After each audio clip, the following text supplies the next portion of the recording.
Hello, everybody, and welcome to week 5 of class. This week, we are going to dive into the post-revolutionary era, the early republic, as it was, or as it is, was, were. And what we're going to be focusing on specifically this week, although there's going to be a lot of topics that we'll be covering, but specifically, we're going to be looking at the formation of political parties during the Washington and Adams's administration. Now, there are a number of events that take place during these two presidencies, both foreign and domestic, that contribute to the formation of early political parties. But perhaps one of the most significant causes for the formation of these parties was economics. And as you will see, Alexander Hamilton and Thomas Jefferson are not going to be buddy-buddy during the Washington administration. Indeed, so acrid does the relationship become that Thomas Jefferson will leave the position of Secretary of State that Washington had appointed him to. And as you'll find, these founding fathers will be a little less friendly towards one another as the early republic gets underway. But there are more than just domestic issues going on. There's also a war that erupts in France, and that's going to split the founding fathers. Again, Hamilton and Jefferson. Jefferson is pro-French. Hamilton tends to be more pro-British. Yeah, and in the end, these political parties will form. Now, early on, these political parties were named the Federalists, and you see men like John Adams and Alexander Hamilton. And on the other hand, you've got what was called Republicans or Democratic Republicans.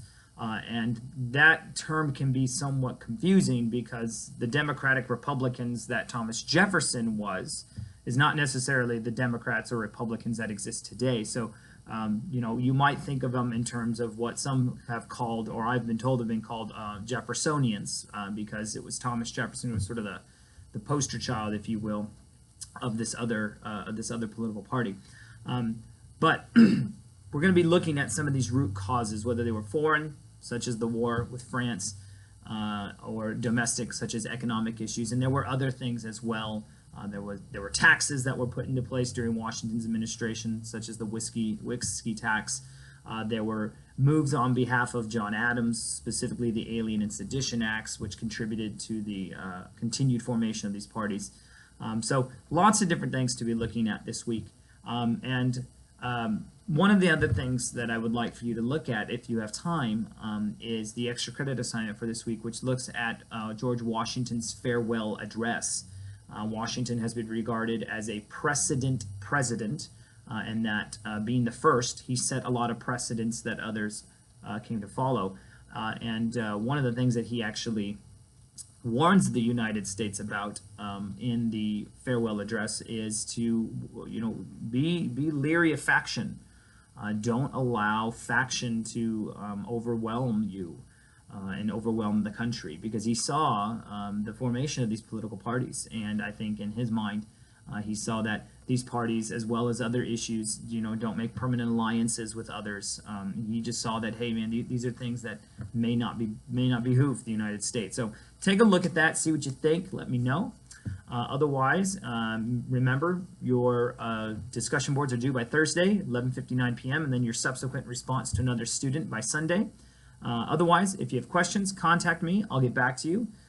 Or I won't. Actually, I will. I always get back to you. That was a bad joke. I apologize. It's early in the morning where I'm at, so just trying to get that done. So, at any rate, I'll be quiet now, and I'll leave you off to do what it is you're going to do. So with that, go in peace. Be warm and filled. May the force be with you. Live long and prosper, and may the odds forever be in your favor. Have a blessed week, guys.